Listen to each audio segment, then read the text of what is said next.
All right, nice to have you along. It's Tuesday. The rain's a-coming. You saw that, didn't you, Jace? I did not. Yeah, it's coming in. I did not. Is it raining currently, or No. it's on the way? Next hour or two, they're saying. Big wall of water coming in, Huge water, like a tidal wave. ocean water. You've never seen water like this. I think it's supposed to clear out tomorrow. So we have seen water like this before. Well, yeah, we're in the Northwest. Oh, I mean, okay. come on, man. I thought everything was always the biggest and the greatest, and we've never seen anything like it. It's wet here. It is wet. We have our College Football Tuesday Roundhouse in full effect right now. I see where the Beaver fans may now be wanting to not play the Civil War. Oh, I don't Again? know. I think there's always a percentage of them that have been like that. And look, you got drubbed. But to be fair, you've been drubbed plenty in this. Look, let's be honest. The Civil War for a while was really competitive, but it's the same thing with the Apple Cup. Like, Washington was in the national title last year, and the Cougs just beat them. So yes, going forward, there is going to be a decided advantage, and I think there always has been in modern times a decided advantage in both of these games. Washington and Oregon are the haves, and Washington State and Oregon State have to do more with less. We all know that, and that's about to get a lot worse when one side's in the Big Ten and will eventually be pulling in $100 million, and the other side's TV deal is going to be somewhere in the 10 to 12 range.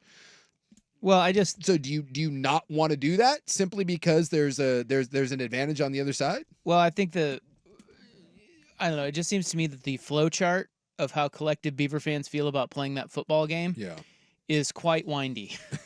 Because when Oregon first left and Oregon State found out their fate, a lot of them were like, no way we're playing those a-holes. Sure. F them. They left us. We're out. Mhm. Time passes. The game's on the schedule. Oregon has a couple clunkers out of the gate. You're like, you know what? Yeah, let's play it. Let's kick their ass. This is great. And then they get their ass kicked. Yeah. And they're like, well, we shouldn't play those a-holes anyway. The flow chart is fantastic. Yes. At least so far, because I saw. So we've done a poll on it along the way, and Dirt Sprague did one after the Civil War, and it was back down. Remember, we had it like 50-50 originally, where a lot of people were like, play it. Half the people were like, don't play it. And then it was like 80%, oh, yeah, play it. Yeah. Because we're going to win. we gonna do it. And now it's back down. I forget the results of the Dirt and Sprague poll question, but they ran one yesterday, and it was back down to, I don't know, 50s or 60s. Yeah. Well, there was a stretch there. It's just kind of funny to me. Yeah, there was a stretch there from 98 to 2007, right? That was the only time in this rivalry in modern times that has been a real rivalry, right? Oregon State, Oregon, Oregon State, Oregon, Oregon State, Oregon, Oregon State, Oregon, Oregon State, Oregon State, right? That was that stretch. What year she said? That would have been 91. Hello. Or excuse me, I'm sorry, 98 through 2007. You had flip-flop every year, and Back then in the Oregon day State now. won 2 in a row in 2006 and 2007. Yeah, those were good times. Those were good times, and a Yeah. lot of those were big-time games, right? Championships on the line, berth in the Rose Bowl. But if you go back before that, if you go back to like the mid-70s, dude, Oregon won like 18 of 20. Yeah. And then since then, I think Oregon has won 15 or 16 of the last 18, something like that. And the Apple Cup's even worse. Like, the Apple Cup is worse than that. I mean, Washington just owns that thing, because for a long time, Washington was one of the best programs in the country, and Washington State was not. So I think the reason why some Oregon State fans are like, well, I don't want to play this anymore, is not because they left, and not because it's being played in September, right? Now, granted, it sucks that they left, and it sucks they left you behind, and it sucks that, that game is played in September. It felt so weird. But if you had taken this, had Oregon State won that game, this would be completely different. Right. Go ask Washington State fan if they want to keep Right. playing the Apple Cup. Exactly. That's what I'm saying. Yeah, so this is more about the fact that you got drilled, you think you're going to get drilled, and this is all I'm saying to Oregon State fan and Washington State fan. You've been getting drilled. Like that, this series has not been competitive. You have one 10-year stretch in the history of this thing where it's been a real series, where it's been competitive. And by the way, most of those games that Oregon has won, they're not real competitive. 65-38, 37-20, 49-21, 48-24. There's 36-35, 47-19. Yeah, but it's awful fun when they win. It is. And so wouldn't it still be fun? Even if you go through these stretches, which you're currently in right now, where, 5 years in a row you get your teeth kicked in. One of those years, it's a close game and you almost do it. And then, every 7 years or so, by God, you pull one off. You have one from 2 years ago, which, by the way, you were getting drilled. Like, you were getting embarrassed in that game, and you came back 38-34. Will any Beaver fan ever forget that game? Because I won't. I remember sitting on my couch being like, oh my God, what else is on? And then being like, wait, is this happening? It was one of the most amazing college games I can remember. I'll never forget it. So to get rid of that simply because Beavers, how about that? You're going to lose the majority of these games, that is such a foolish argument because you are always going to lose a majority of these games. Yeah, well, now you get a payday yes. playing the game. And you probably need that payday, to be honest with you. Well, but you can get that at a lot of places. That's true. I mean, I don't know. I see both sides. I really do. I see the Beaver fan who's like, F them, forget it. Well, in-state rivalry, I mean, they have lost a little bit of their luster because of all of this. But to Suke's point, it's so results-based. Like he mentioned the other side. I have a buddy who's a diehard Cougs fan, and since about springtime, he's been saying how the college football season is going to suck, how there's no point in even watching anymore, how the whole thing is ruined. Guess who's puffing their chest out this week and can't wait to be back in Pullman for the next game? Like, it's just... It goes like that. My. Yeah, no, it's definitely true. I was looking at so there was a little nugget about the Beavers and Ducks basketball game today. They're playing that November 21st, and they're going to do a home and home. So this one's in Corvallis, and the next year they're going to play in Eugene. And then I went and looked. I was out of curiosity. I was like, oh, I wonder what Oregon State's doing for their basketball schedule. Yeah.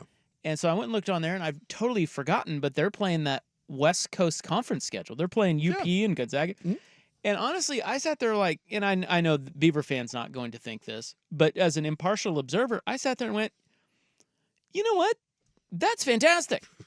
Because they suck anyway. Yeah. They never freaking win at basketball, except for that Elite Eight run a couple of years ago. Mm-hmm. You can still get to the tournament through the West Coast Conference. You're probably going to get more wins. It's going to be, I don't know. I was like, that's actually kind of, I don't know, it might help them. Except for the Gonzaga games. Yeah. But I thought that was kind of cool. Hey, it sounds like they may be trying to rope Gonzaga into the new Pac-12 as a basketball-only school. They're in St. Mary's. Yeah. Yeah, the scuttlebutt. Yeah, so get rid of them. So now who's the best team? St. Mary's? St. Mary's. Best team in there?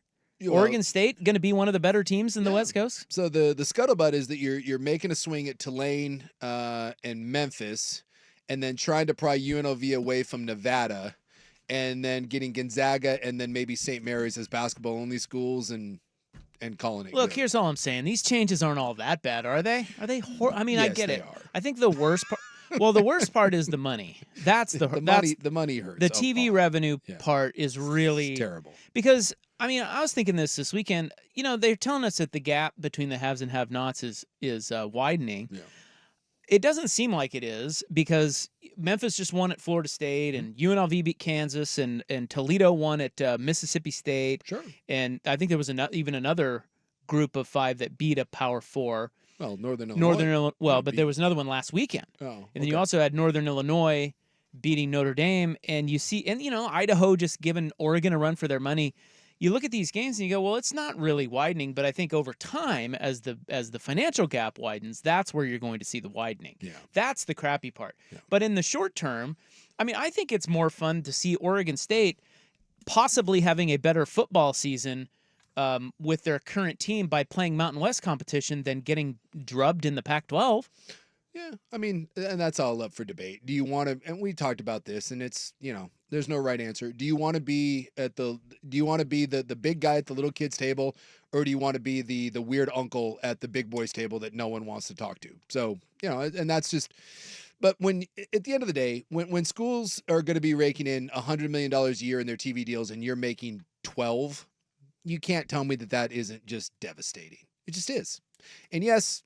Occasionally there'll be a handful of these upsets, but none of these teams are going to be competitive against the big boys on a regular basis. It's just not, especially now that you can pay players. You will be paying players.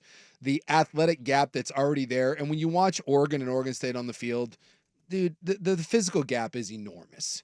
And that doesn't mean that the little kid can't rise up every now and then win, but we know that this sport is about Jims and Joes. And when revenue sharing and NIL and all that stuff, when it's at full blast, and one school has X amount of dollars and the other school has a tenth of that, that talent gap is going to continue to increase. Well, that's what I was just saying. Yeah. But this is why playing in the Mountain West and the West Coast Conference for basketball could be viewed as better. I'm not saying Beaver fans are going to view it that way. Of course they're not. No. It's rough. It is a perception thing, yes. But from an impartial view, I'm like, well. Yeah, but you don't have again, what if they told you that Kansas had to go down and play little kid? I get it where Beaver fans are coming from. I'm just saying that, if you get drubbed by Oregon State, and then you follow that up in the Pac-12 with USC and I don't know. Then you have to go say to Arizona, which is even that hard. Yeah. You're looking at what 2 and 4 start, 2 and 3 start. Yeah. Whereas right now, you look at their schedule, they can bounce right back and beat Purdue this week. Yes. And Purdue's in Big Ten, of course, but they're not very good. Yeah. And then you go down the Mountain West schedule, like, you know what? This team could still win 8 or 9 games. Yeah. I mean, it could. Absolutely. And I think about college football that sometimes, and I don't really know how it was able to do this, but it's the only sport that is so there's just no competitive balance. There never has been. That's the fallacy. The fallacy is that, this is going to kill it. It's always been this way. There's always been like 5 to 10 teams that can win it, and everybody else is just playing for a nice bowl game. Yeah. You're still playing for that. Yeah. And for actually maybe with better access to your point. That's what I'm saying. Yeah. And so in some ways, it's like nothing's really changed. It's just you get a little taste of beating an Oregon or having that one year where you're sniffing a Rose Bowl, and you think that that's the new trajectory. No. Well, it never has been. No. It never was. It's cool for a season, but this is a little bit more. Yeah, it's a sustainable model. I don't know, but and again, try convincing Beaver fan of that. Yeah. I'm just. From my perspective, I looked at that West Coast Conference schedule. And I'm like, that's kind of nice. Yeah. They won't be 2 and 20 in conference anymore. I used to try to tell BYU fan this, and I played at one of those schools, and it's hard, man. It's hard to convince fans of that. They got a case of the supposed. Yeah. Well, and imagine being, I used to talk to BYU fan, and you know what they throw at me all the time? We won a national title, and I just would laugh and be like, well, hold on to that, because there ain't another one coming. But in college football, you can still have a successful season and not sniff a championship. Yes. There is no other sport, really, that we feel that way. Yeah. We just are chasing championships and perennially disappointed. And I would say go ask Boise State, because Boise State has built a really, really good program that I think feels really good about themselves, and they will never and have never sniffed a national championship. And they don't have a case of the supposed because they've never been in the Pac-12. Some of them do, but for the most part, I think Boise has a realistic view of who they are. But yes, to your point, they never went down. They've only gone up.